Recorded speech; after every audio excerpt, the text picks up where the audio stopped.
everybody. Welcome to the Red Rose Podcast for this Tuesday, April 8th, 2025 edition.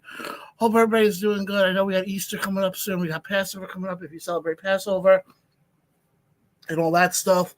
But, guys, we got a lot to get to in the pro wrestling world. Unfortunately, I am riding solo tonight as Jeff is not here. He's still feeling a little bit under the weather right now. So, Jeff, feel better, my friend.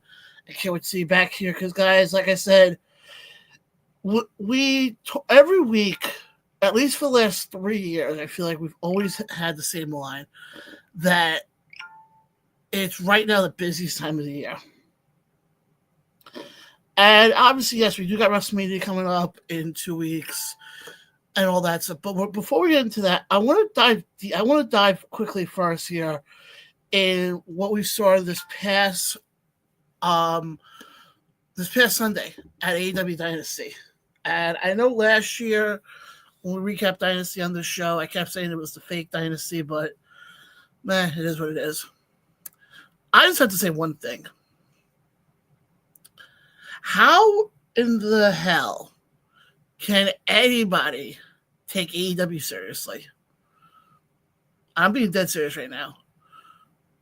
That pay-per-view that we saw Sunday in Philly could have been one of the best pay-per-views they've ever done.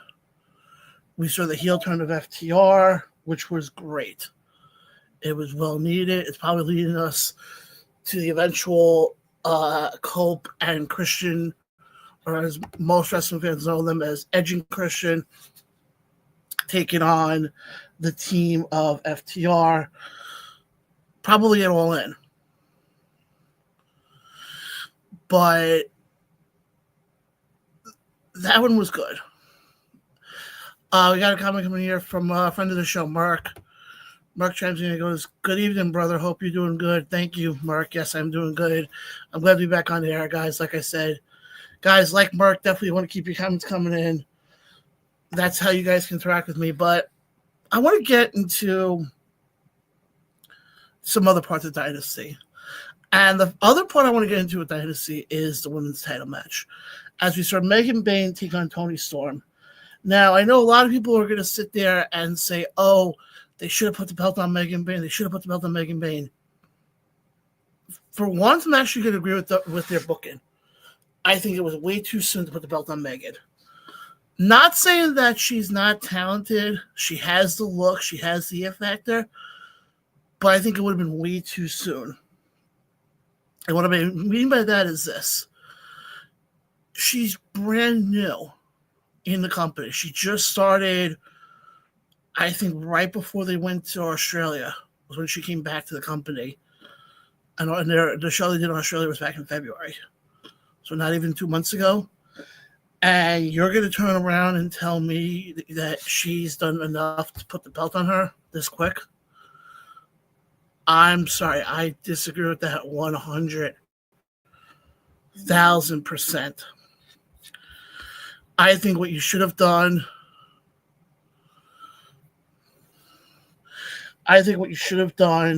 is like what they did. You keep the belt off of her. You give her more time in the ring. I say that for this reason. If you would have put the belt on her on Sunday night, where would you have gone with her character? Where would you have gone with her story? To me, and again, I don't want people to misconstrue what I'm saying here because people are thinking that I'm bashing the company. No, I'm not.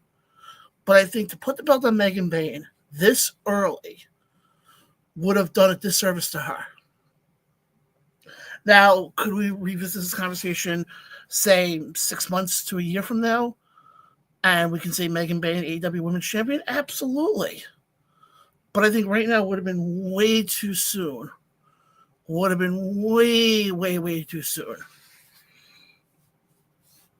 I think you keep her. And now, this is, like I said, I was defending the company, but now I got to start bashing the company a little bit.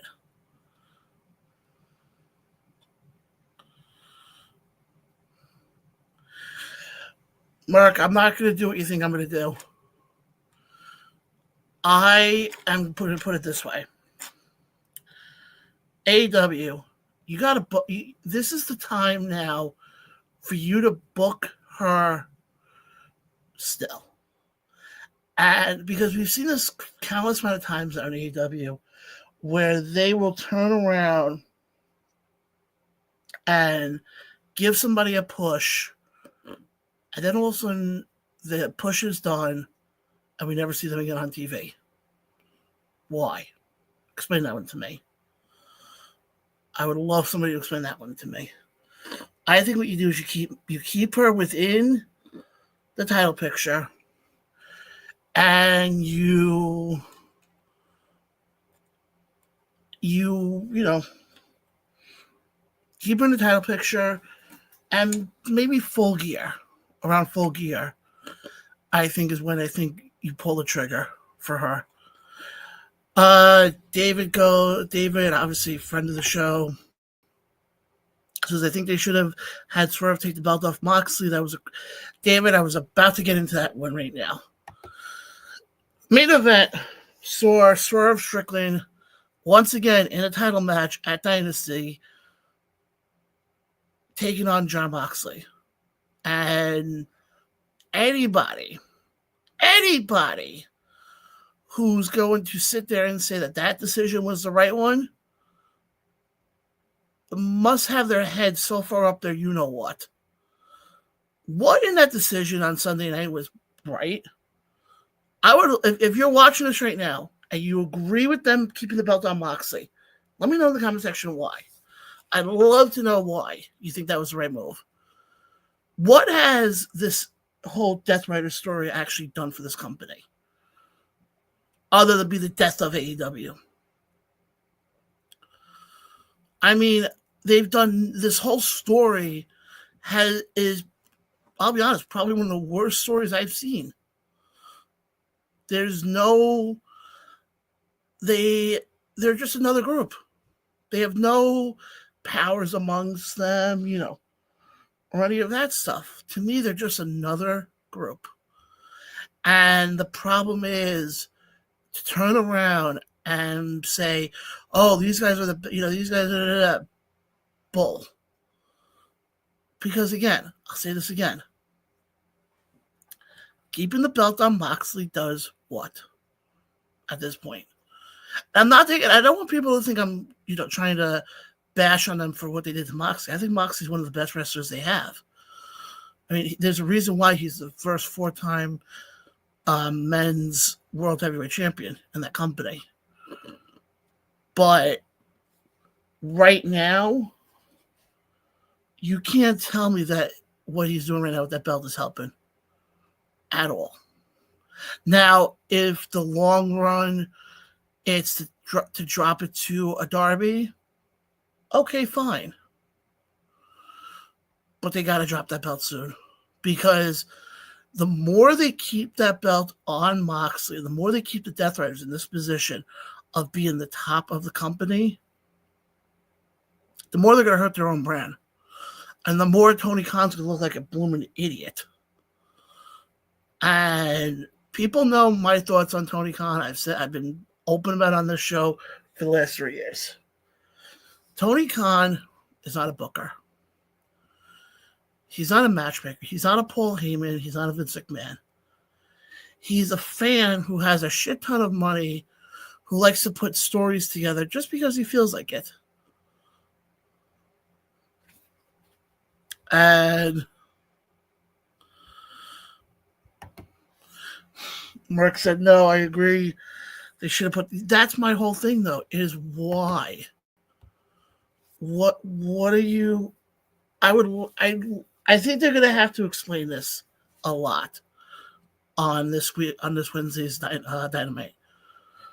For the one reason of... And we're going to get into this... Actually, there's a little bit more time. But the other part also, the Young Bucks. Also, the Young Bucks show up. The last time we saw the Young Bucks, they were running away, deleting phone calls, ripping up paper, basically didn't want to be a part of whatever Death Riders are doing. Now also they come back and they help? Why? The only possible theory I have, and I presented this, thought about this for over the weekend, is they're going to turn around and say that the Young Bucks were behind the Death Riders the whole time. Because if you remember a couple weeks ago, Jon Moxley, when he was doing one of his weird promos, turned around and said, "This is bigger than AEW. You don't know what you're getting into." So who's to say that it wasn't that Youngs were the ones called the Young Bucks who weren't the ones who were doing it? I mean, let's call a straight on that one. Who's to say that it wasn't the Young Bucks pulling the strings? And everybody thought for this longest time, everybody thought it was freaking Shane McMahon. That was the theory going around for the longest time, that it was Shane. All I know is this: they got to figure out what they're doing with this. They got to figure this out quick, because you got Double or Nothing coming up in about a little bit over a month from now, and Double or Nothing is considered one of your bigger shows of the year. I would say personally, it's bigger than the AEW Dynasty show, because it was the first show it was the first show outside of All In that the company ran. You got to do something. I mean, I know they're not going to make. I know the way they're going to be booking it. They're going to be booking it that.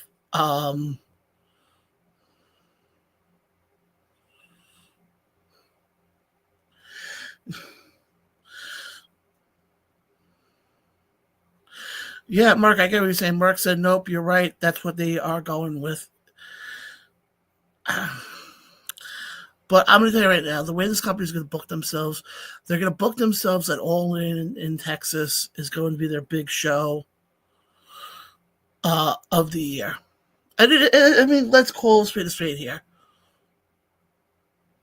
It is going to be a big show for them, but that should not, that shouldn't diminish what Double or Nothing is. I'll put it this way, and this may get me some heat. We always talk about in WWE how WrestleMania basically made WWE. I'm going to go out on a limb here and say this right now, and I'm not saying All In, but I'm saying this right now. If that first Double or Nothing pay-per-view that we saw back in 2019 in Las Vegas, when Moxley showed up at the end, did not come off the way it did, then who's to say we wouldn't have AEW the way we do right now? Just saying. I'll repeat it again. If that first Double or Nothing does not go off, because I know everybody's going to sit there and say that, it's, that All In. No. Because when All In happened, we didn't know about AEW. AEW wasn't a thing. It wasn't until we had Double or Nothing. Because you remember also at that point, they didn't have a TV deal. They did not have a TV deal. But we're going to take a quick break.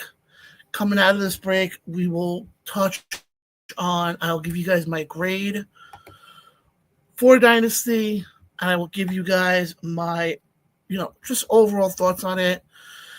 And we'll get into some other stuff. Guys, you're watching or listening to Round the Ropes Podcast right here on YouTube and Facebook. We'll be right back right after this.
And we are back live here on the Around the Rose podcast. Just bear with me 2 seconds.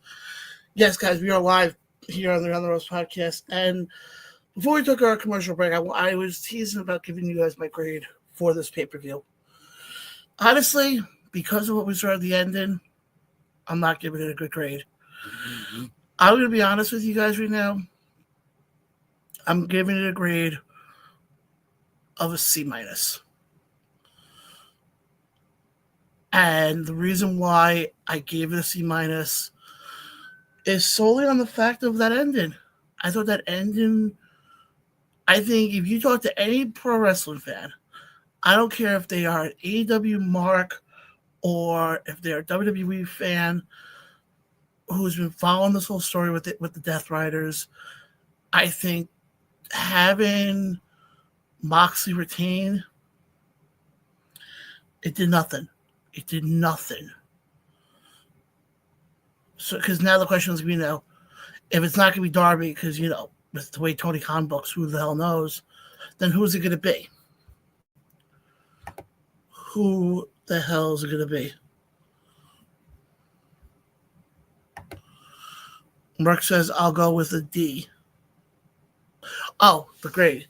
Okay. Yeah, it did not get a good grade. It did not get a good grade at all. And the one thing you guys should realize with me now at this point is I'm not sitting here saying that, this company. The one thing about me, and this also for people who maybe watchers who are new to the show or maybe listen new, I'm brutally honest. And this pay-per-view was not good at all. Let's just call a spade a spade. This pay-per-view was not good at all. It wasn't. It was not good at all. Obviously, we got AEW Dynamite coming up on Wednesday. I'm going to pull up quickly the card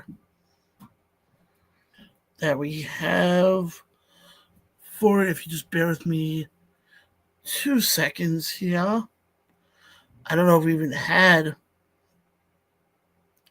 the matches for Wednesday yet announced. I don't think. Oh, okay. This makes perfect sense. We're getting on Wednesday Night Dynamite live from Baltimore, Maryland. We're getting Pac versus Swerve Strickland because that makes perfect sense. We're also getting Claudio and Wheeler Yuta, who are 2/3 of your AEW Trios champions, taking on the team of Samoa Joe and Hook. Again, makes perfect sense. In the Owen Hart tournament right now, we will have Timeless Tony Storm on commentary, as we will have Chris Statlander taking on Thunder Rosa. Let's see here. Actually, while we're on the topic, huh?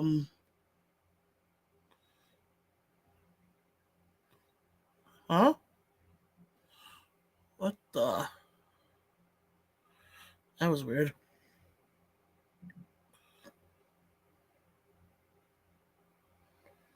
What the?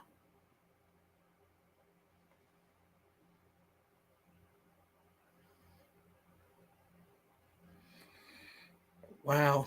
Okay.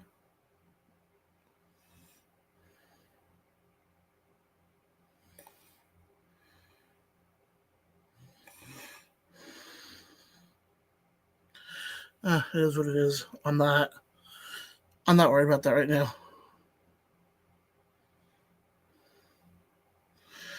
But yeah, so that's what we're getting right now for that. Let's shift gears here now because I don't like to keep talking about AEW Dynamite. Also, before we go further, I do want to send a shout out.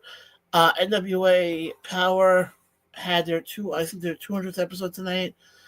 I know the main attraction match is the Slime Balls taking on Trevor Murdoch and Mike Knox for the tag team titles. Um,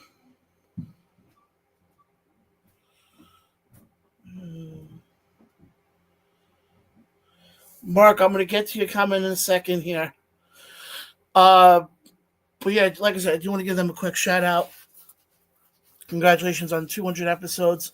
I remember watching NWA Power, to be more precise, back when Billy Corgan first took over the company, and they were on YouTube, and it was once a week for 30 minutes, 45 minutes.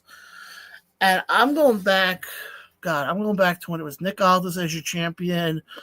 You had James Storm there. I think it's what they call the North American title, or some North American title that they have. You also had, I'm trying to think of who else. Eli Drake, obviously we know him now as LA Knight. You also have, go down the list. Who else was there? You had Thunder Rosa was there. Serena Deeb was there. That's when I really got into it. Like, I still remember one of my fond memories of watching NWA Power. And it wasn't even Power. It was when they did, I think it was one of the first hard times they did. And this was right after Jim Cornette got fired from doing commentary. And they had Joe Galley and Stu Bennett. Obviously, the wrestler we now know known as Wade Barrett. And the last closing shot. Yes, Damian Sandow. Thank you, Mark. I think that goes by Aaron something. I know he doesn't go by Sandow anymore. But closing moment was Marty Scurll showing up back when Marty was actually a thing. But okay, nothing important. Mark, I'm actually gonna hold off on your comment right now till we come back from our break at the bottom of the hour, because I want to really dive into that, because that's an interesting thing you said. Mark said here, he goes, I'm not gonna lie, WWE right now with WrestleMania is making them look like AEW. Mark, that's an interesting way that you phrase that. But like I said, I want to dive more into that in the next segment, because that's going to be, I want to find out, why you think that. And we'll go over the card, like I said. For the most part, the entire card, we kind of know what the card looks like at this point, with the exception of maybe a couple of matches. I know the big thing, and we can touch on this quickly now, is I know it was announced on Friday that Kevin Owens will not be in his match against Randy Orton at WrestleMania due to the fact that Owens needs to have neck surgery. And nobody, so this was the one thing with this, I know they talked about it. I know Kevin Owens did an interview with Robbie Fox. I think it's called Your Mom's Basement. Definitely go check it out. And he was saying how he got pissed because, his injury got leaked. This is a guy, I didn't realize he's been wrestling for 25 years. And when you do the stuff he was doing, especially go back to the days when it was him and Sami Zayn doing the El Generico Kevin Steen stuff, and those guys damn near killed each other, literally. So we got that news. So now the question is, well, what do you do now with Randy? You don't have Randy Orton much longer. And the problem is, with what's going on around with Randy, it's like, okay, well, where do you go from here now? Do you turn around and put it, because you have a couple of options here. You can put him in one of the title matches, either the Uso Gunther one, or you can put him in the Cena Cody one. That's one option. Talking about Cena and Cody, you can have Randy be the special guest referee, and you can kind of use Randy as a special guest referee, in essence, to set up the eventual Randy-John match that's going to be happening at some point this year. And Mark kind of stole my thunder, but That was one name I said it last week.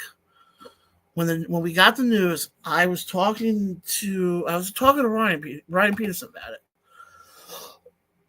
and I said to him, I said, why not make it an open challenge? You don't even have to say it's going to be Aleister Black. Just say that, Randy's going to throw an open challenge out there, and that's how you do it.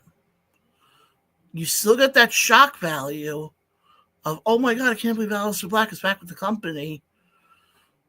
I mean, we all know he's back with the company, but if you legit turn around and announce that it's going to be Aleister Black and Randy, you're wasting an opportunity there.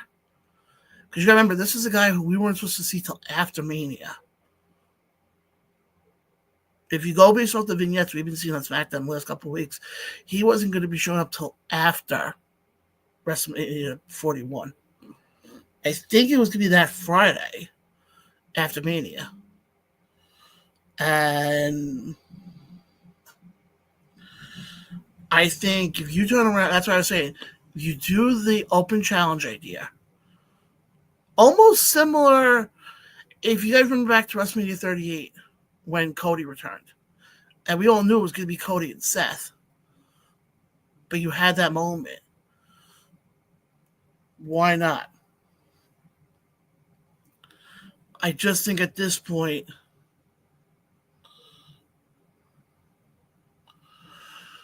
I don't know. But Mark, even that one, Mark said, although I do want to see Randy versus Nick Aldis. Yeah, I would love to as well. But again, this goes back to what I just said. You do it as an open challenge. Because if you turn around and say, well, it's going to be Randy Orton versus Aleister Black. Well, you just wasted Aleister Black's debut. Again, let me backtrack for a second. You're not wasting his debut, but you are, in essence, not getting all of your bang for your buck with his debut, if that makes sense. It could be Nick Aldis. He's still in phenomenal shape, the guy. So, would I love for it to be him? Yeah, of course I would. Will it be? Who the hell knows? Then there's the possibility of doing Rusev. I know he recently resigned with the company. I think it was announced last week. You can go down that road.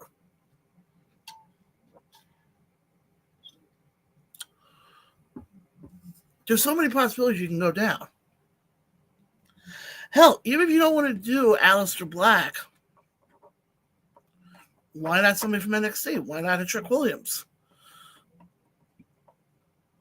I mean, you had Javon Evans go up against Randy when they did NXT in St. Louis, so Randy's willing to work with the younger guys. Yes, David. David said, apparently I've heard Rusev / Miro has been rumored for a WWE return. Yes, David, I've heard that as well. I don't know. I don't know if anything's been official with that yet, so we'll have to wait and see. But guys, we're going to take another short break. We will be right back. You're watching Around the Ropes Podcast, or let me rephrase that. You're watching or listening to Around the Ropes Podcast right here on the Around the Ropes YouTube and Facebook channel. We'll be right back right after this.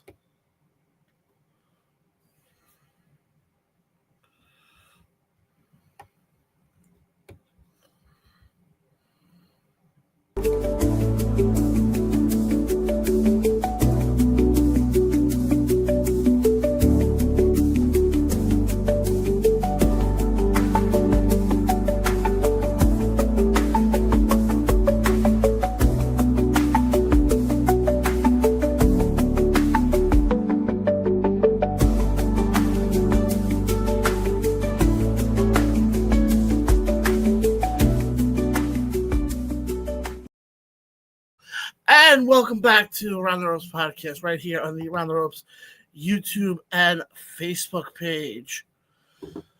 Let's get some comments here. Mitch chimes in here. Mitch, how you feeling? I know last time I spoke to you, you had the back surgery. Um, so I'm curious to see how you're feeling there. Edge is not coming back at Mania. Yeah, Mark, I heard that as well with Paige. I think with that one, I think that's more in line with. Ooh, excuse me. Um, with the Evolution pay per view that they're gonna be doing in July, up in Connecticut. I think that's where she's gonna play more role in that than anything. Because I don't think she's gonna get a full blown in ring return, but we shall see. David said if Rusev returns, they need to take him seriously and dispense. Well, Dave, I can tell you right away, they wouldn't have him do the comical stuff because the boss who used to run that place isn't there anymore.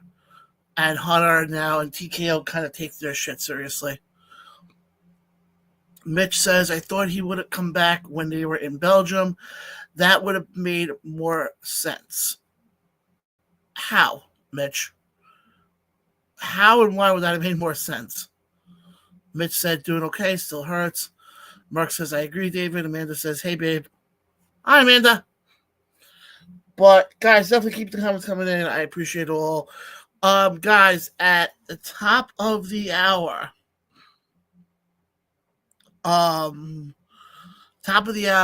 it was announced on Facebook. We'll get, like I said, then we'll get back into the WWE talk here in a second. It was announced on Facebook that the week of April 28th to May 3rd, I'm bringing back Dynasty Week. And I bring that up because at the top of the hour, we are going to be announcing who our first guest will be. I don't know the date yet of it, but I can confirm we do have our first guest coming on. And more to come as well. So you guys know I'm not going to want to miss that. Guys, before we get into that, let me just run through the other independent shows that are coming up in the area in a little segment I like to call John's Indie Run. Again, guys, I'm working on the name. Yeah, I know. Coming up, we have obviously got Mania coming up next weekend. As far as I know, Pro Wrestling Magic has a show coming up this weekend.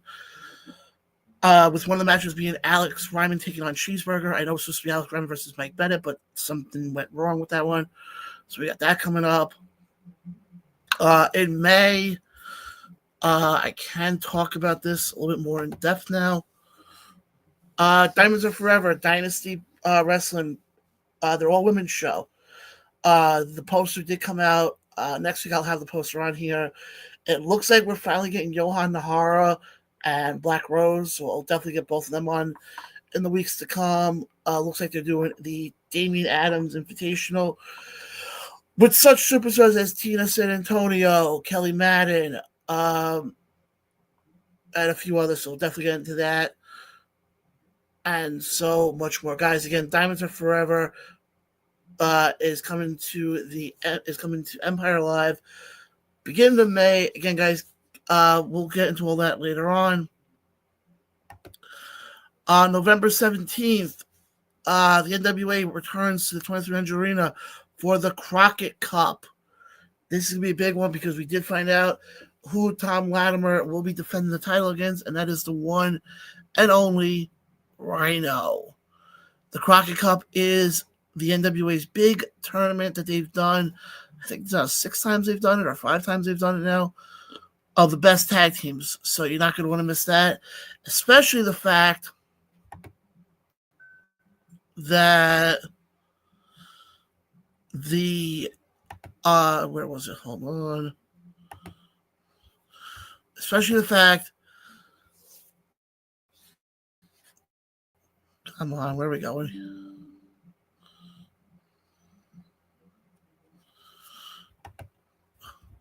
Natalya Neidhart, WWE legend herself, will be in the building. Then coming up on May 31st, what the hell's going on here now? Here we go, May 31st. DJ Storms returns with the Off the Rails. Show gets going at, I think it's meet and greets at 6, bell times at 7. We're going to have, starting next Thursday, I did not get a chance to put the graphic together yet for it, but starting, I don't know if it's going to be this Thursday or next Thursday, but stay tuned to Around the Rough Facebook page and DJ Storms as well, as we're bringing back the countdown shows. Basically, it's our way of looking into these shows, because we got a lot of good matches coming up. Obviously, you're going to hear myself and your friend Billy on call for a lot of them. I know DJ Storm's going to be on for quite a bit. But let's get to some of the comments here, because it looks like we got some comments coming in here.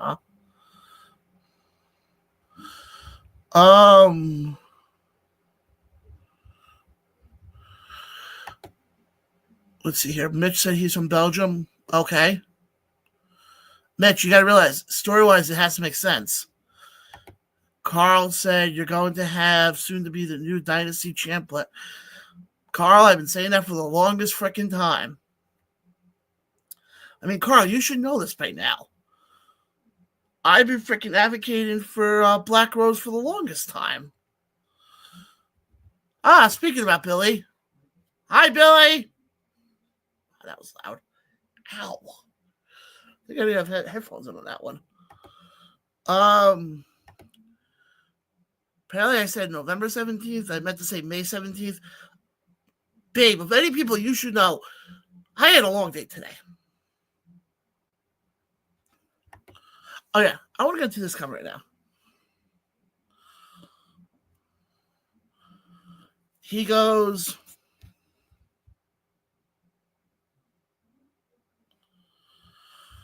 okay, you know what, Mark? I'm going to hold off on your comment here for 1 second. Because Carl said, if not, when is going to stop getting... Carl, that's a good question. Because he is one guy, and I'm going to say this right now, that when you look at what Black Rose has been through, he's been screwed over so many times. Yet the one person who needs to answer that question isn't me. So I know we don't do this on here, but I'm calling somebody out right now. I know this is not normal for me to do, but we were going to try to have him on before the last Dynasty show. Obviously, stuff happened. Yes, Carl, you said it perfectly. Chris, MV, if you're watching this, you know where to find me. You have a personal invite to Dynasty Week, because it's time somebody puts you on the hot seat. And you know what else I'm going to throw out there too? Why the hell not? Because I'm in that mood right now. Johan Nahara. I have had, and I'm just going to say this right now, I've had on every other contender for that title. I've had Fox on. I've had Sergeant Fury on. I've had on a lot of the male competitors. There's one name that keeps coming up. There's one name, and that's Johan. And also Johan, and I want to also just be a little bit transparent here for a second. Johan has been, the invite has been put out there for Johan. So, Carl, I know you have a big social media gathering. Guys, let Johan Nahara know, let Chris Envy know about them being on the podcast.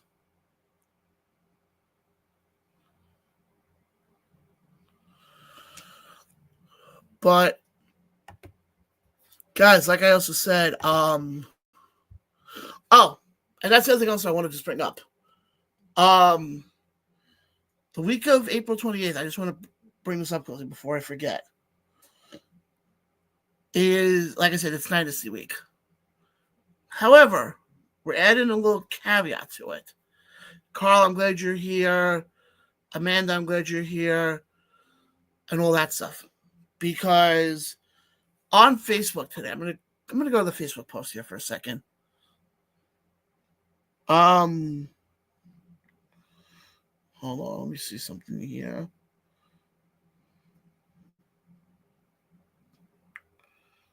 Where the heck is it? It was announced. Obviously, if you watched the show last week,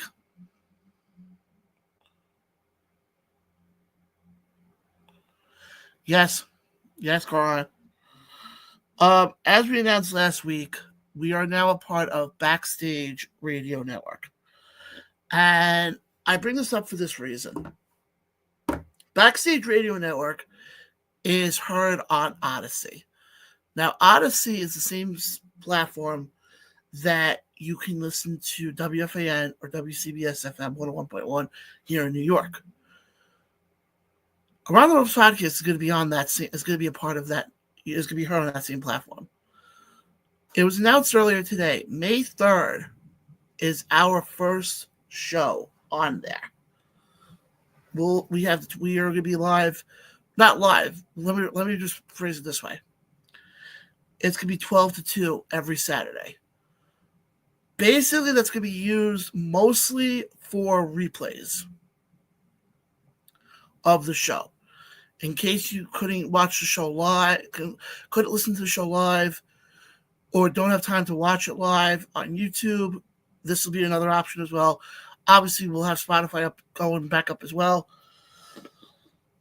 But because I'm also going to announce that on May 3rd, that first episode that we're on Odyssey with Backstage Radio Network is going to be a compilation of all the interviews I do the week leading up to the Dynasty show. So what does that mean precisely? Obviously, we'll have a regular show that Tuesday. But as you guys know, I do a crap ton of interviews the week leading up to it. I'll have guys on. I mean, more than likely, in the past I've had Billy on, I've had Johnny Patches on, I've had Chris on, I've had Mav on. So what I'm going to do is all those interviews that I do the week leading up to the show are going to be put together into a best of show. And that's what the debut episode on Odyssey will be.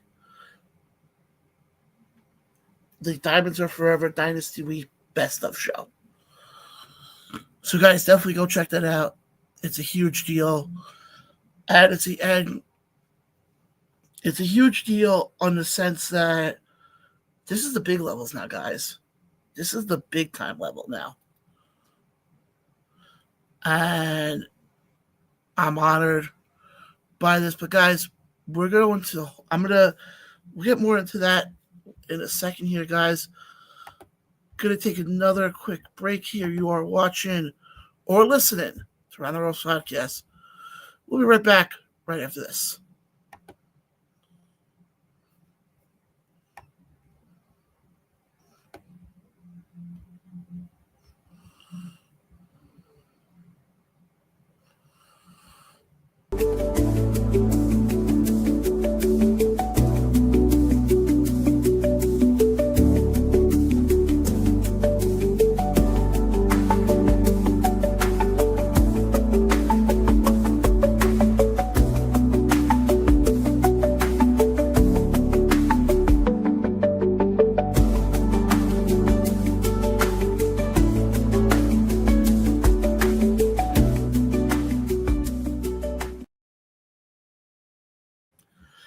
And we are back live here on Round the Ropes Podcast. Before we went to a break, I saw a comment come in, actually from Carl, who said, "That sounds amazing to me. I hope I get to listen to it upstate New York." Carl, here's the nice part about Odyssey, my friend.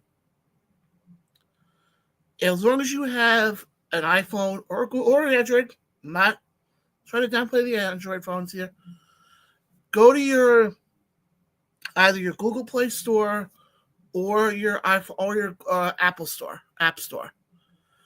And you know what? I'll show you guys right now. Hold on. Give me a second here. Um.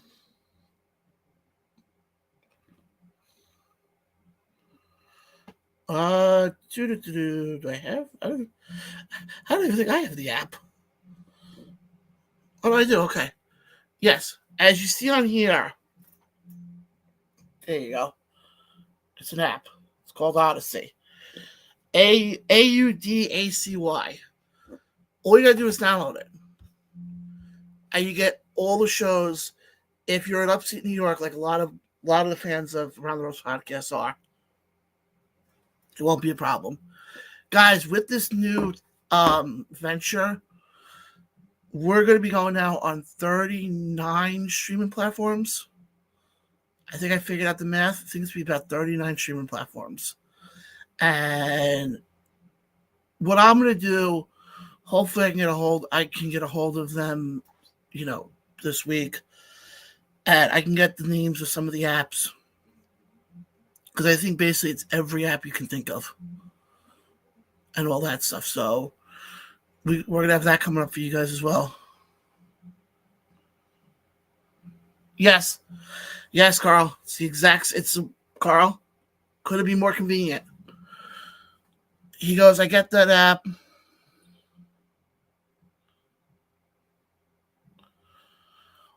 Mark. I do have to ask something, buddy. Can we get Mark? That's not a problem, dude. That is not a problem at all. Especially when I am friends on Facebook with several of the people from Mace, including the ring announcer. Mark, consider it done. I'll put it this way. I want to try to do it for as many companies as I can. So, guys, you definitely want to be on the lookout for that. Guys, again, also, follow us on all of our social media accounts. You're not going to want to miss anything because, guys, like I said, what we have coming up this year, we're going levels I never thought of. But enough of that right now. I want to get into WrestleMania. Obviously, we are a week and some change, almost 2 weeks out. No, we're 2 weeks out now? Hold on. No, we're actually a week out. Because next Monday, the 14th, is the go-home show. Mark, consider it done, my friend. And then the 18th is the go-home show for SmackDown. And as of now, we'll go through the card quickly here. WrestleMania 41. And guys, next week on the show, it'll be an entire predictions. Yes, Mark, I apologize about that, Mark. Here we go. Here are the matches we have. We got Roman Reigns versus CM Punk versus Seth Rollins in a triple threat match. As we know, that's going to be closing out night number 1. Closing out night number 2, obviously we know it's going to be Cody Rhodes taking on John Cena. Now we also have 9 matches, of we don't know where these are going to be. So we got Rey Mysterio taking on El Grande Americano. We got Braun Breaker taking on Penta, Finn Balor, and Dominic in a fatal 4-way match for the Intercontinental title. You also have Jade Cargill taking on Naomi. You have Liv Morgan and Raquel Rodriguez defending the women's tag titles against the winners of the Gauntlet match. LA Knight takes on Jacob Fatu for the U.S. title. AJ Styles takes on Logan Paul. Io Sky, Bianca Belair, and Rhea Ripley in a triple threat match for the women's world title. Gunther versus Jey Uso for the world heavyweight title. And Tiffany Stratton versus Charlotte Flair for the women's championship. Now, first of all, I said this last week on the show. I'm going to say this again. And yes, also, mind you, yes, Mark, you're right. You also got Send and Deliver on Saturday. If you win the Royal Rumble, and I'm going to keep repeating this until this change happens, can it not be that if you win the Rumble, you're going to be automatically main event in WrestleMania? Can we stop with that narrative already? At this point, can it simply be that if you win the Rumble, either the men's or the women's, you get a title shot at WrestleMania? Point blank simple. I'm tired of this crap of, because I know in years past, I know that's how it's been.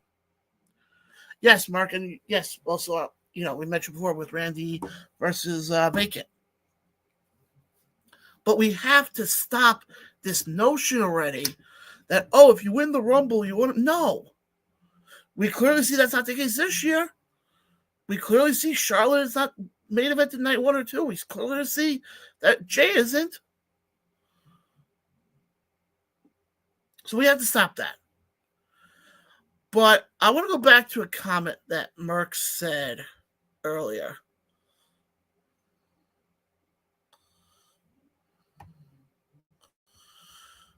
Okay, if I can find. Okay, here we go. He goes, I gotta say, I feel like WrestleMania is no hype at all, and all the matches are predictable, and I'm not watching. Okay, Merck, not watching. That's your prerogative. I'm not taking that away from you. But what do you mean the matches are predictable? Okay. Because I just went through that card.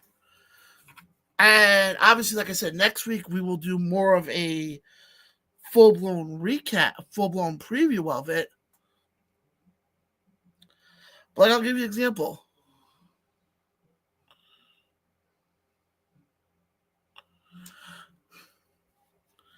Let me just go through the comments here. Billy said, we have way too many titles now. I fully agree that the Rumble winner just needs a title shot. Thank you. Because you couldn't keep sitting there saying, they're going to main event. And then you're going to tell Jay, sorry, we're not going to put you in the main event. I've said this on the show now for the longest time that what should close out a show, I don't care if it's WWE, AEW, or an independent company, what should close out a show, not all the time needs to be for a title. It should be what the hottest story is. Case in point, we were talking about Dynasty before. I think with that one, Johan and Black Rose should close out that show. Mark, let's go to Ace for a second here. What should close out the show on the 24th or the 25th, whatever is the tag title. It's the tag match with Gangon and Cade versus Sean and Danny. That's where they go with it. You don't always have to go with a title to close out the night. So I think everybody who's sitting here saying, WWE screwed over Jay. No, they didn't.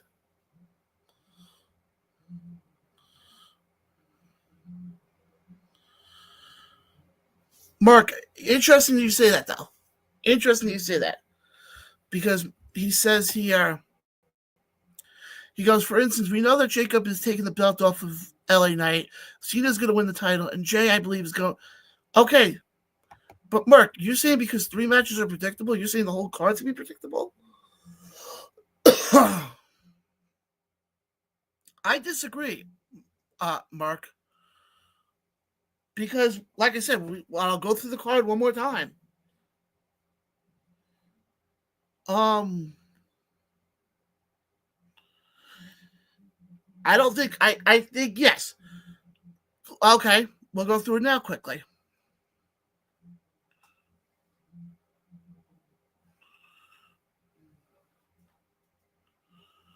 Wait, hold on. Wait, Carl, I think you guys are mixing up shows here. Because I think Merck is saying for Ace, which is the company down in Jersey. And you're saying no. Okay, I don't know. I'm trying to keep everything afloat here right now.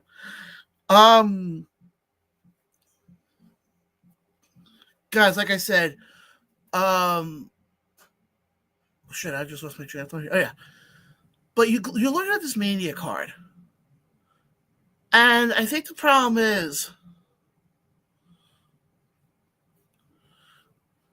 Oh, let's see here.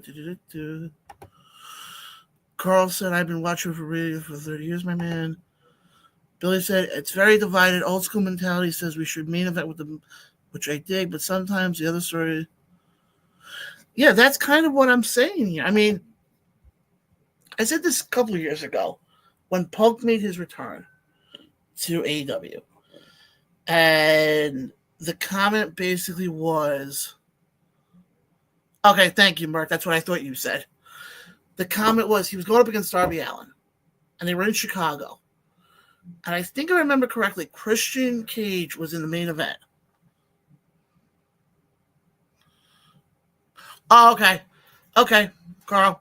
We'll get into that after this break. Because, guys, coming up after this break, we will be unveiling our first guest for the Diamonds Are Forever Dynasty Week shows that we are doing the end of April.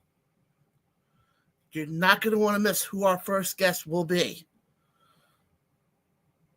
And obviously, guys, we'll dive in more into this conversation. Guys, I love the comments. Guys, stay packed right here. We will be right back. You guys are watching or listening to Around the Ropes podcast on YouTube and Facebook.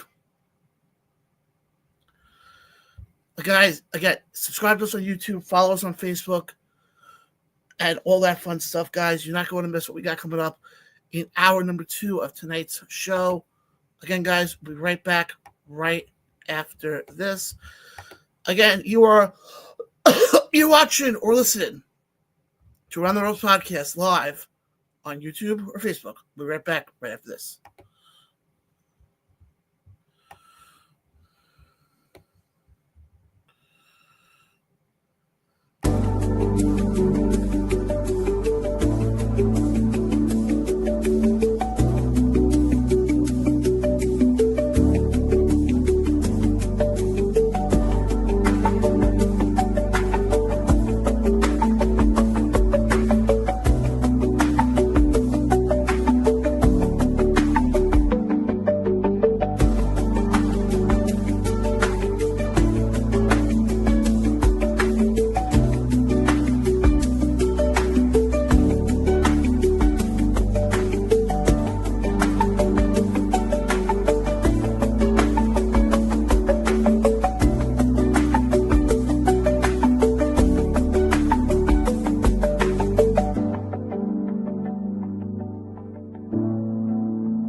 And we are back live here on Around the Ropes podcast. Guys, I'm loving the comments coming in tonight. Guys, hour number 1 went by very fast. Guys, again, if you missed any of tonight's show, go back to our YouTube and Facebook page. Obviously, guys, as we announced a little bit while ago, started on May 3rd. You can also listen to the replay on Odyssey through Backstage Radio Network. Again, guys, that gets started on May 3rd, but hold on here, because the May 3rd show is going to be a little different. The May 3rd show is going to be a compilation of all the interviews I do outside of the Tuesday show for the Dynasty Week. Now, I have a question for you guys. Are you ready to hear who it's going to be? Carl, Billy, Mark, you guys ready to hear who the first guest will be for the Dynasty Week? He's a previous guest. But are you guys ready? Let me know in the comment section if you guys are ready. Mark says here, he goes, where's the hype where people were saying this is a Mania you can't miss? Mark, we'll get into that in a second here. Guys, our first confirmed guest coming up on the week of the Dynasty Week is the one, the only. He was announced to be back at the show. Mike Falvo will be on with us. in the week leading up to Dynasty Week. So, guys, again, Mike Falvo will be our first of many guests who will be on for the week of Dynasty Week. And again, guys, like I said before, you guys can go to our Facebook page for all that information. Guys, we'll have a graphic coming up probably this week on it as well, and so much more.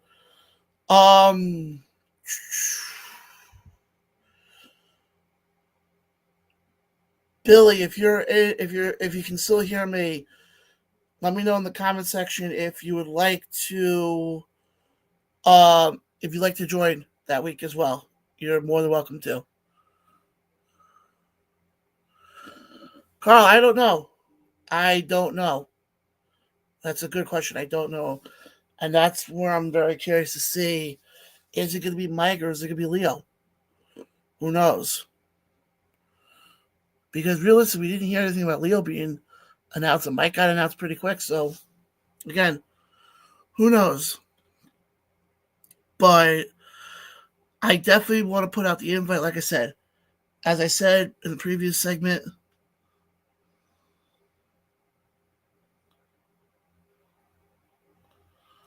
okay, not a problem.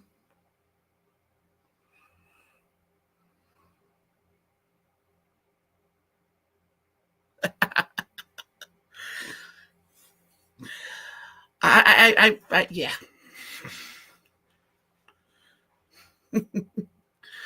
But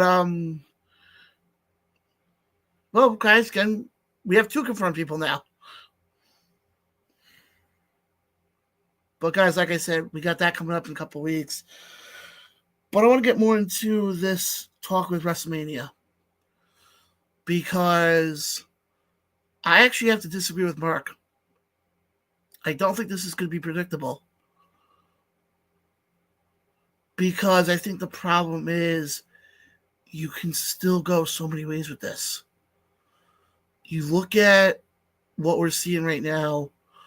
Obviously, we got Cody and Jon, which, again, I talked about this last week on the show, and I'm going to say this again.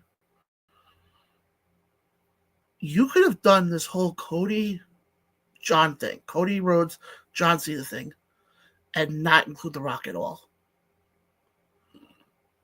You did not have to include The Rock at all. I know, and the thing is this.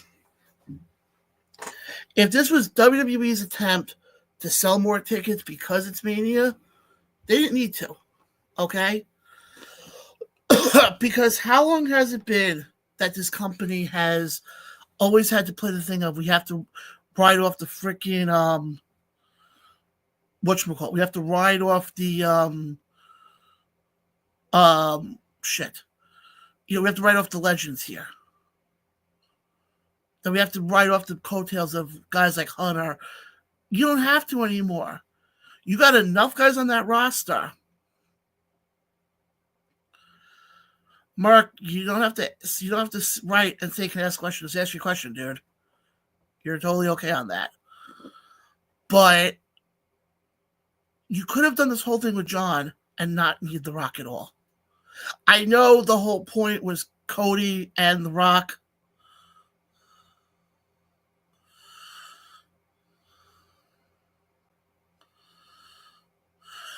Oh, Mr. Peterson is checking us out tonight.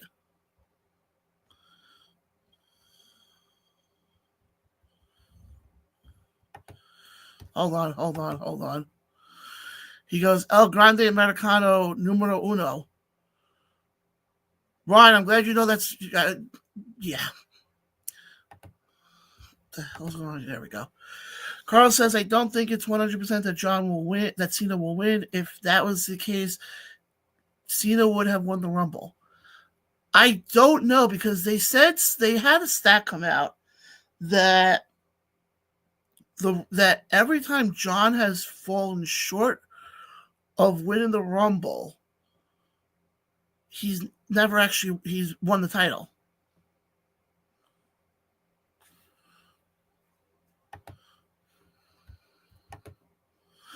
Billy goes, no, The Rock needed The Rock to be involved, which makes him even a better front.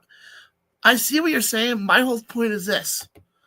Unless I missed it in one of the 3 promos that they cut when they were overseas, they're not connecting the dots. That's my only thing, though, is I want them to connect the dots as to why Jon sold his soul to Rocky. If somebody can explain that to me, I would love to listen. Because they have not done that in any... I mean, again, I could be wrong here. And I may have missed it. But I just want them to connect the dots. They've done so well in connecting the dots that they have not connected the dots on this one. But... So you look at Jon, you look at Jon and you look at Cody. Okay, that one has enough of a story behind it. Okay, great. You look at what we're seeing right now with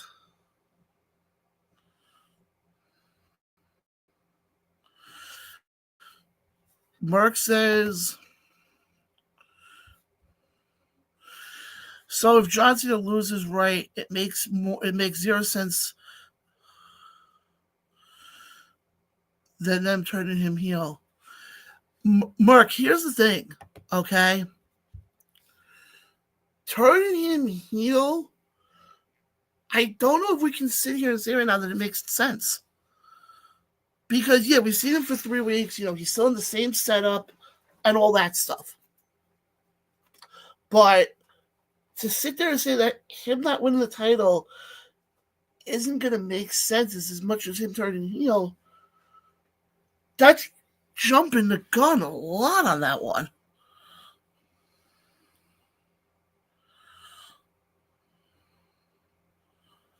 Again, Mark, I'm telling you this right now.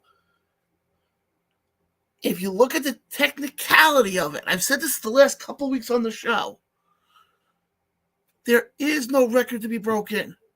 Jon already owns that record. Because I know and I've said this last couple weeks now. You look at all the titles Ric Flair has won. If you look at strictly under the WWE banner, there's 2 that he's won. Every other title that Ric Flair has won has either been on WCW banner or NWA banner. And the WWE had no affiliation with it.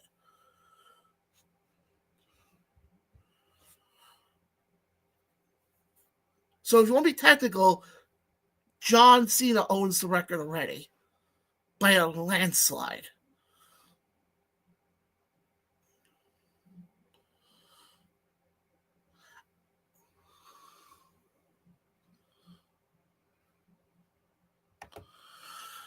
Ryan goes, it kind of works because remember, The Rock is upper corporate and Cena was from the old corporate regime, stating that the new regime have to use the same.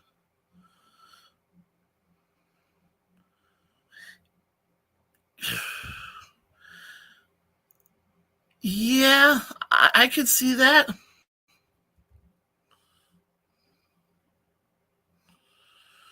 I can see what Ryan. I can see what you're saying on that one. If that's the case, then yeah, then it makes sense then. But then Ryan, let me ask you this then.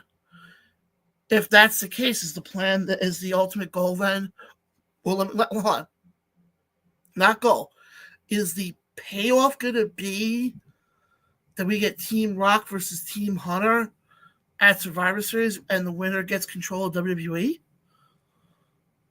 Is that going off what you just said? Would you think that's going to be the payoff then? That's because I see what you're saying, but if you go based off that logic, then the payoff is he should be going after Hunter, who's technically the new regime. If you're going based on what Ryan just said. But yeah, that's the only thing that would make sense then. If you're going based on what you're saying, then that's how you set up War Games. Carl, I gotta slow down. I'm jumping the gun on 27 different things. Carl, you should know this is the EDD version of the show. But Carl, the problem is I'm passionate about this stuff, dude. I am passionate about this stuff big time. And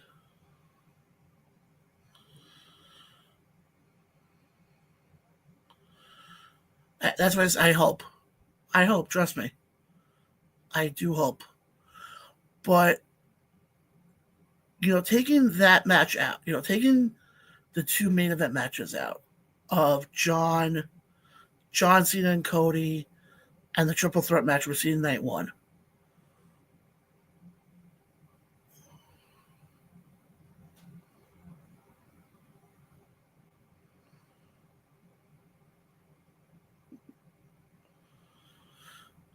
Yeah.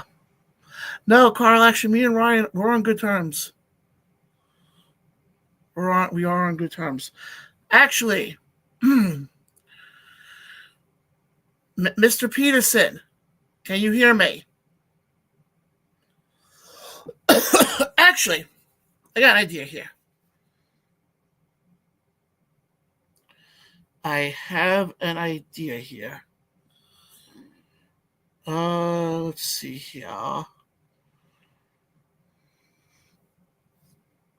gonna try something here. And there's a reason why I'm sending a link to this individual.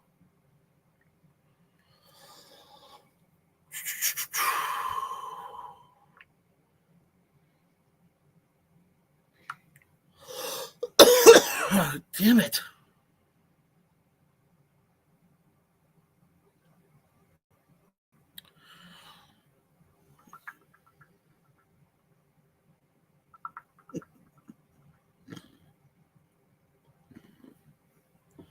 But hopefully this individual.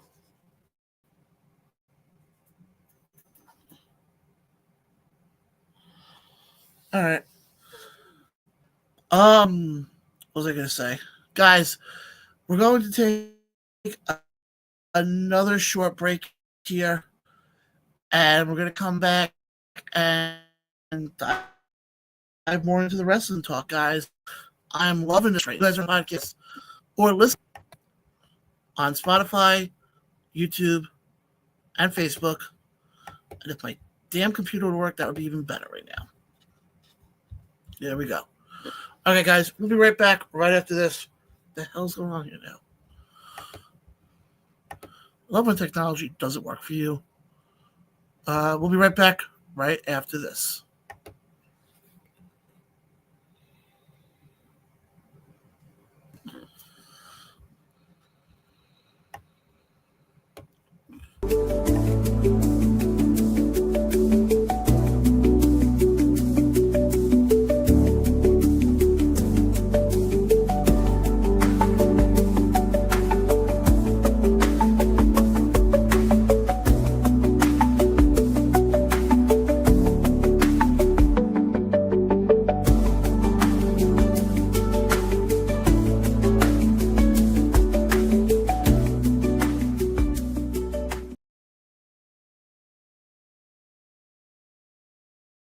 And the hell did I go? Oh, there we go.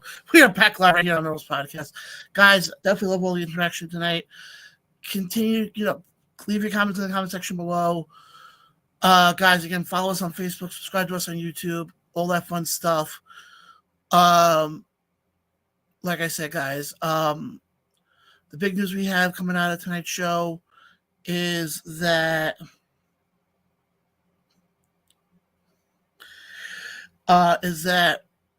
as of May 3rd, we will be on Odyssey through Backstage Radio Network. So you're not going to want to miss that. We already have now 2 confirmed guests for Dynasty Week.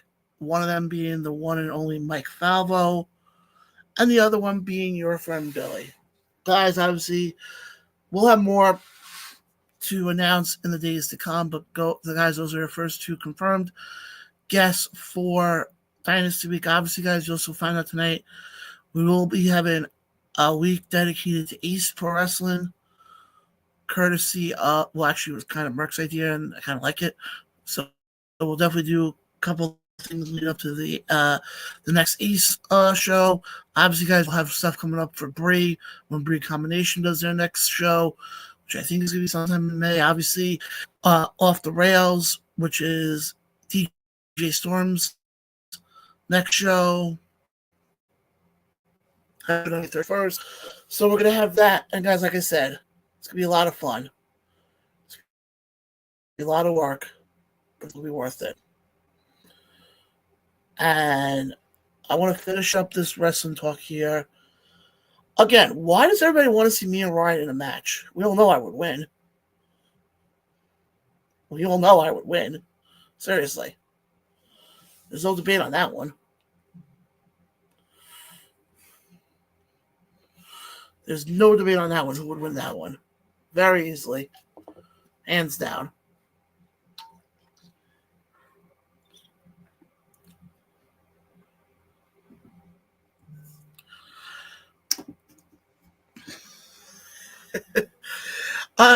Hello there, Mr. Jason Zupardi. We did actually speak about NWA earlier in hour number 1, because I did mention how on tonight's 200th episode, all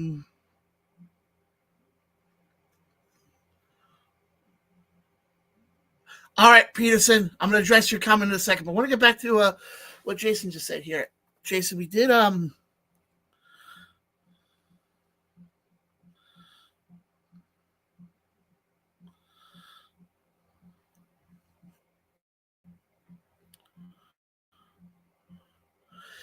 on.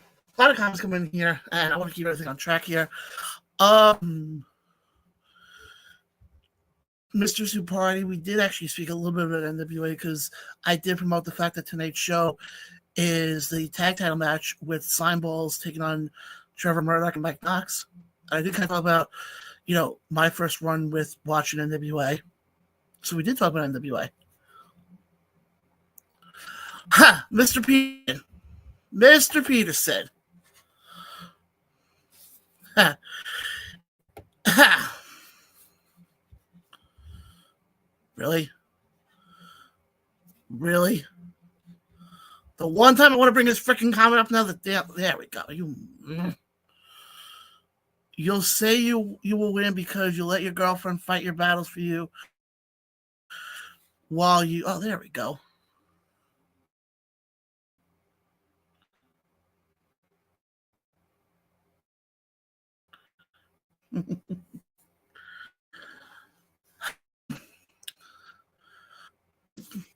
I'm not a run. Right, I'm going to behave because this is a show.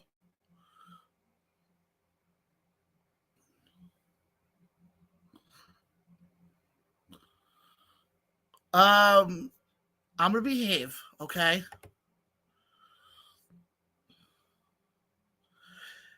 Can we have you guys just keep running the ropes and cold stabbing me? Jesus. Yeah, but Brian, here's the thing. If we're going to go down this road now, buddy, you're saying that I'm going to let Amanda fight my battles? First of all, dude, she's a full-blown Italian. I'd be foolish not to let her have a little bit of funness. And also, simple enough. Sweep the legs, dude. Hello, did you learn anything from Karate Kid? Sweep the legs. That's what it comes down to.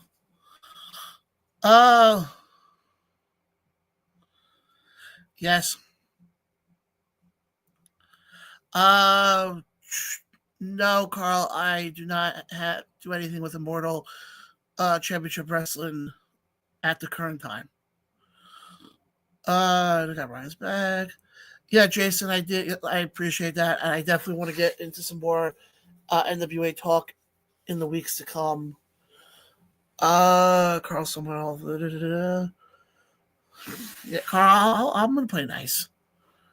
I'm gonna play nice on this one, but But like I said, though, as far as, and that's actually one of the things I'm going to be doing going further, is not focusing so much on AEW anymore.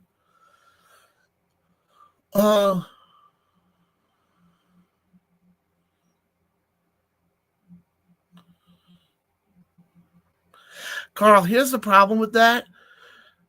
He goes, Ryan, you don't want to see Amanda one-on-one either. She's a beast.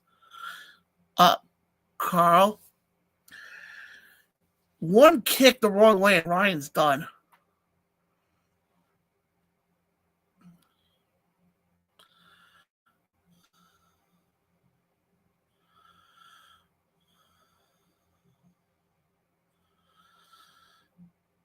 Whoa.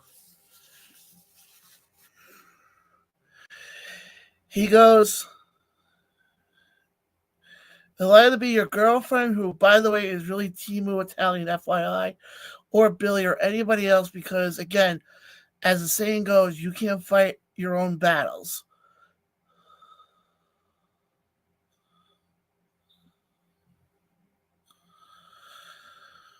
Ryan, we're seriously doing this right now, dude? I don't need anybody to fight my own battles for me. Okay? I don't need anybody to fight my own battles for me. And if you're such a tough guy, you Timu Fluffy, I'll call you out in the ring. Or would you be better off in a bouncy house? You're seriously going to play that game with me now, dude?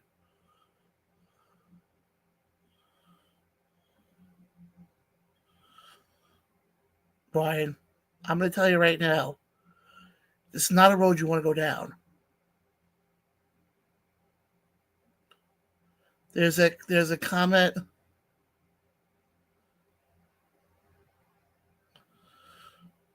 Right, can you fit into a bouncy? Okay, moving on.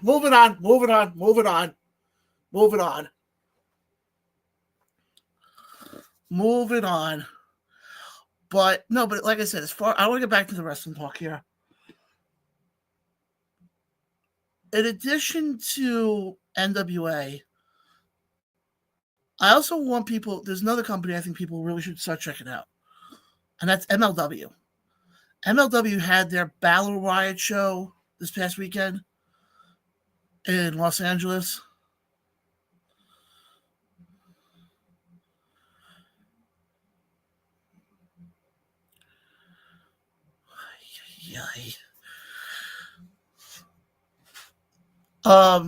And personally, I saw parts of it. I didn't get a chance to see the whole thing. I love what MLW is doing right now. Because the funny thing is, a lot of the guys from MLW I've seen wrestle before.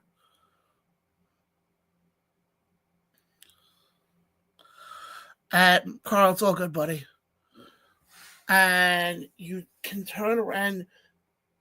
I'm going to say this right now.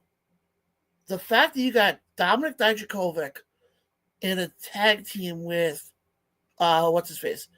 The wrestler formerly known as Baron Corbin.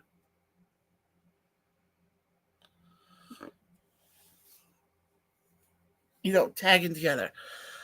You got freaking Cruel there. Guys, if you've never seen Cruel wrestle, I've had the honor of seeing Cruel live in person up at Blitzkrieg Pro up in Massachusetts. I remember the first time I saw this guy live, I basically crapped myself. He is a menace. But also, I like what the fact that they're doing with, with guys like Matt Riddle. I mean, yes, do I wish Matt Riddle would drop the whole bro gimmick already? And yeah, Mark, we're good.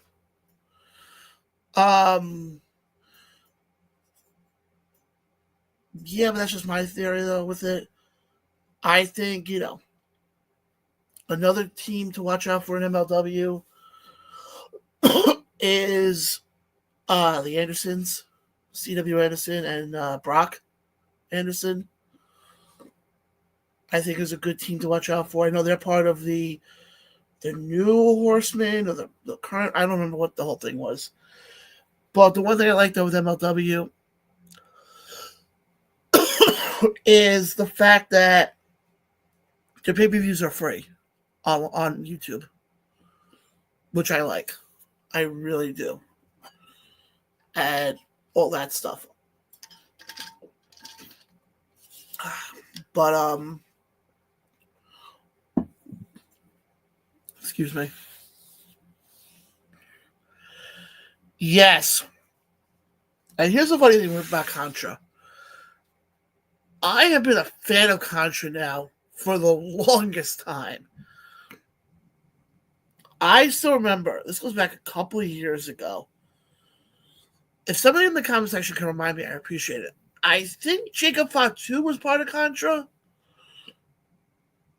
I'm talking, this is pre-Suzuki and Cruel days. I think Jacob Fatu was one of the original members of Contra. And I remember these guys used to, thank you, Ryan. I mean, these guys used to do fireball spots. It's funny, and we'll get more into this, coming out of this second to last break of the show. But there's heel groups, and then there's heel groups. And what I mean by that, you have to wait and see. Guys, you are watching the Around the Ropes podcast or listening to us on Spotify. We'll be right back right after this.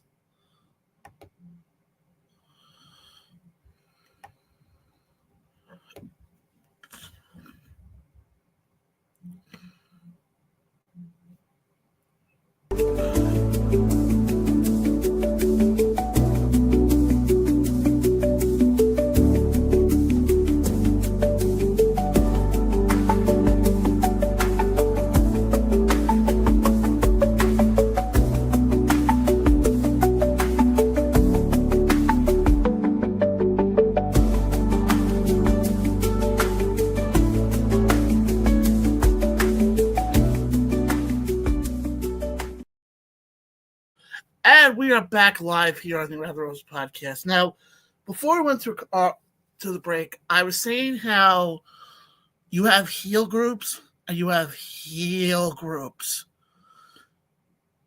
Right now, we talk about we're talking about the Death Riders in hour number 1 being this heel group. I'm going to say this right now. I am more terrified. If I'm a babyface wrestler, I would be more terrified standing across the ring from Contra compared to the Death Riders. You look at Contra now, and it's Cruel, Minoru Suzuki, Janai Kai, and Babatunda, I think it is. Yeah. From who used to be in WWE. I could have stopped at Minoru Suzuki and Cruel. Thank you, Ryan. Baba Thunder. I could have stopped at those two right there. And that group is intimidating. You don't want to be across the ring from Contra. I'll almost put it this way.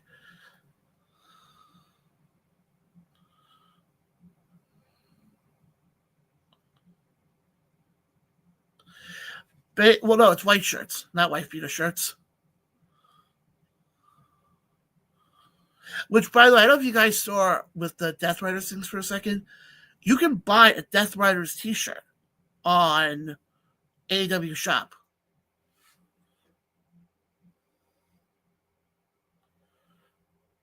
You can buy an AEW, you can buy literally, and the funny thing is, this shirt, I'm not kidding you, is a white t-shirt. It's a white t-shirt. I think at the bottom it says property of the Death Riders or something. But here's my thing though. What I was saying before about the heel, good heel, bad heel stuff is this. Other than, we always saw years ago, always talk about the NWO being the cool heels. Ever since before NWO came into the picture, you never, if you had a heel, you had a heel. You go back before NWO, and you go to guys like the Iron Sheik, Nikolai Volkov, Nikita Koloff, Larry Zbyszko. You hated those guys with a passion. Then also, okay, I'll give you another one. Bully Ray. I know he was after NWO, but he still had that old school mentality. But you look at, Sarge, same thing. But it was to be the cool heel. Like, you can't tell me there's a heel right now in professional wrestling that is not on an independent level. Because if you look at independent level when it comes to heel wrestlers, I can think of two within 30 seconds. Not even 30 seconds. I go 15. The All-Father Darius Carter and Charles Mason. There is no heel wrestler.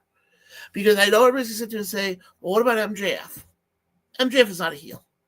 He's a cool heel. There's no wrestler nowadays in professional wrestling who's like, okay, this guy's going to be a bona fide heel, and that's it. Yes, of course, Danny Moff, the legend himself, is another example of somebody who's on the independent scene who's a heel. You can also throw, But the thing is, though, Mark, you look at somebody like Danny Moff, he's a heel right now, like you just said, but he's a believable heel. You don't want to be on his bad side.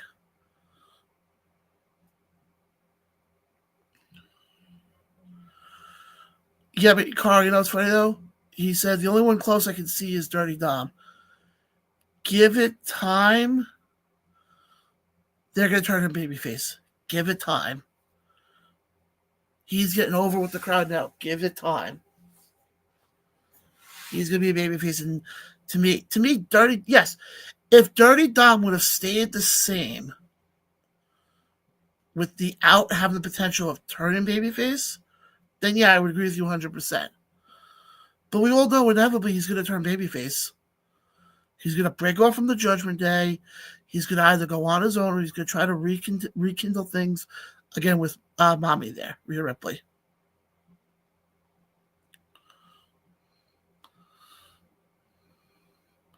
I'm going to ignore what Ryan just said. Yeah, Mark, I could see that very easily. And like I said, guys, we'll have our predictions and preview next week for Mania, but I could very easily see somehow something goes wrong and all of a sudden, you find out that Liv was actually in cahoots with Finn the whole time and was just manipulating Dirty Dom. It's very, very easily done. It very easily could be done.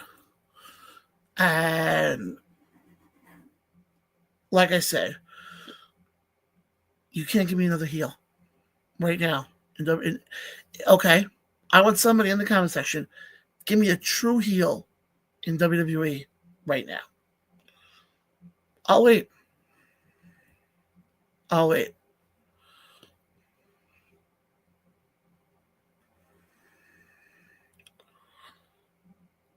You see? Because nobody can.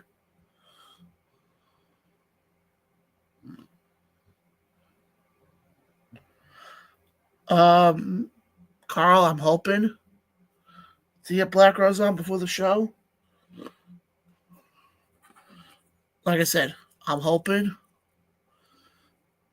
But Billy, interesting you say Gunther. Because I look at him now as being a baby. I look at him in some aspect of being a babyface.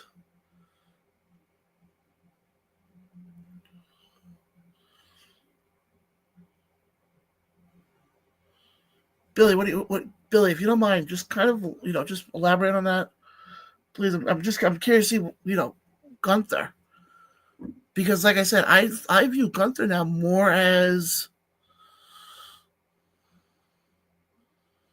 yeah, I see Gunther turning, and the problem is, for you to be a good heel, okay, the crowd's gonna have to boo you every second, every chance you can. When Gunther comes into a crowd, you're gonna get a lot more cheers for him than anything.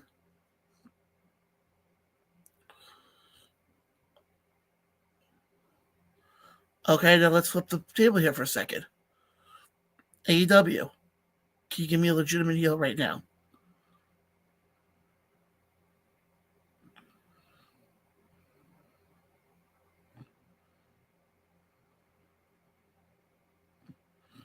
She goes, sorry, hit enter too fast. Gunther was up until recently since yeah. Okay, I see what you're saying now. Carl goes, I think after Gunther loses at Mania, yeah, he'll turn.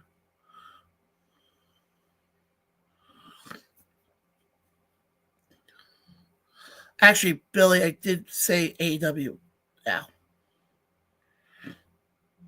But yes, Ryan, in case you weren't aware, Tony Khan isn't in AEW. Isn't in WWE.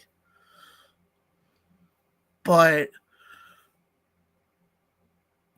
now, we spent the last couple minutes now with, talking about WWE and AEW. Look at MLW. Look at NWA.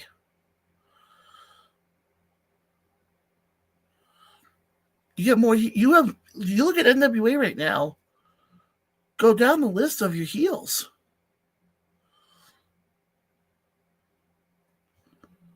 Like, I'll give you one, and this person isn't a heel, but they scare the shit out of me.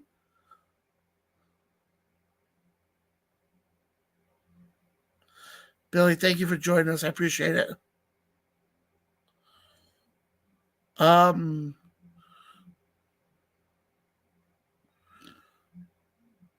There is one person in the NWA. I don't think they're a heel, but they scare the shit out of me. And that's Max the Impaler. Max the Impaler scares the shit out of me. And if I'm in the ring with Max, I'm taking the pin and I'm running.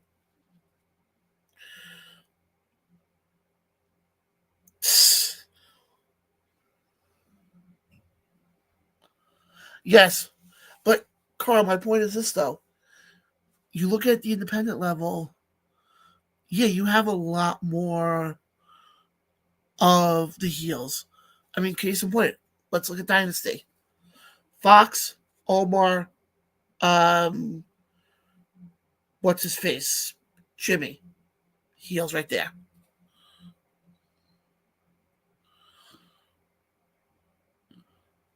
Okay, Carl, I'm going to ask you a question right now. Do you consider Johan Nahara a heel? Or do you consider him a babyface?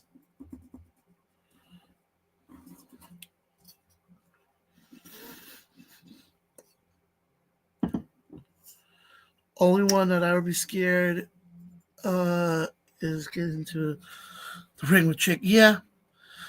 Jacob Fatu would scare the crap out of me too. Jacob would definitely scare the crap out of me, to say the least.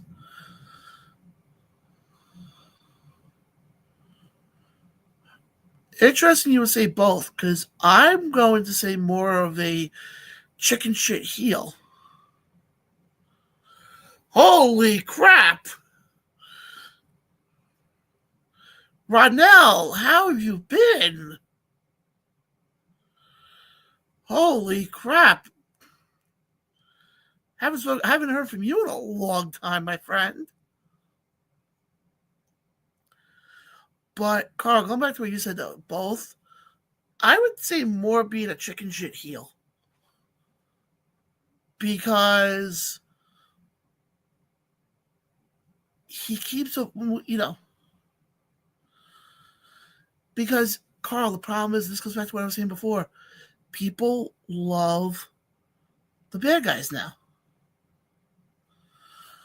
Right now, I've been busy as hell, been very, very busy, and I think it's going to get more busy in the weeks and months to come.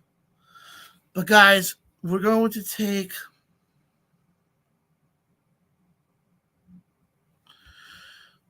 our last break of the evening, guys. We will be right back to wrap things up again here. You guys are watching Around the Ropes podcast right here on YouTube and Facebook. We'll be back momentarily.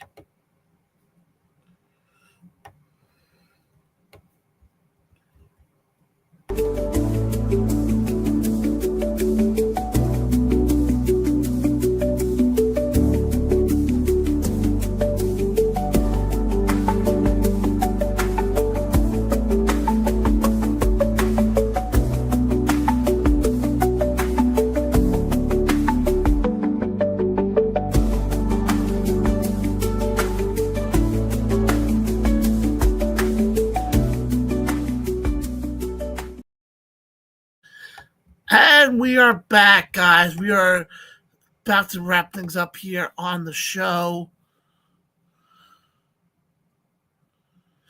Thank you. Thank you, Ronell. I appreciate that a lot, my friend.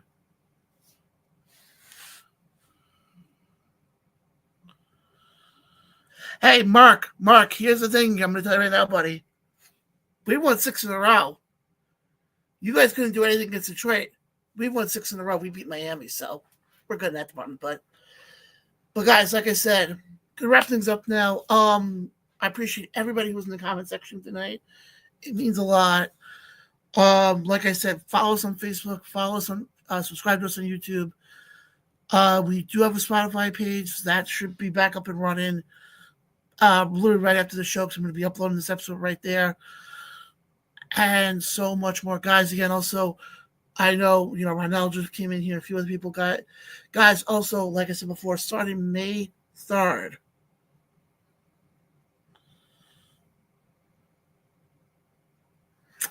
Children, starting May 3rd, Around the Ropes podcast will be syndicated on Backstage Radio Network.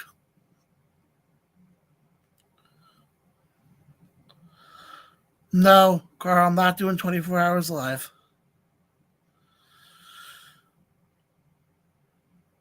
But yeah, guys, like I said, starting that, and then also starting in sometime over the summer. I'm not sure exactly when. We will also be on She Radio Network as well, which is based out of Atlanta, Georgia. And that we can be heard on iHeartRadio. So, guys, by the time the summer comes around, you'll be hearing us on, like I said, on 39 other streaming platforms. But, guys, again, we'll explain more about that in the weeks and months to come. Guys, I appreciate everybody who paid attention, who watched the show tonight. I want to thank everybody who kept the comment section going, from Ryan to Carl to Billy to Mark to Ronell. Guys, I appreciate it a lot. We will be back live next week, starting at 8 p.m. Eastern. We will have your full preview of WrestleMania 41 and so much more. Guys, yes, Carl, I will be there. Carl, it's funny we keep saying that. I think the last couple of Dynasty shows we end up missing each other. But yes, Carl, I will be at the Dynasty show on May 3rd. Guys, again, you won't want to miss anything. And also, guys, if you miss anything tonight, go back to our YouTube page or Facebook page. You can watch it there live. It'll be live. It'll be ready for replay instantaneously, guys. Again, appreciate all the support. It means a lot. I'm not here without you guys. You guys are the ones that drive the show. I'm just a pilot. So in the words of Billy Joel, life's a set of hellos and goodbyes. Fortunately, guys, it's time for us to say goodbye. We will catch you guys next week for our WrestleMania 41 preview and predictions.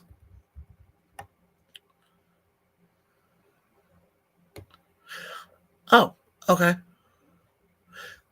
Carl, then I apologize about that. My bad on that one. I apologize for that. But computer's not going to work. Guys, stay classy. We'll see you guys live here next Tuesday.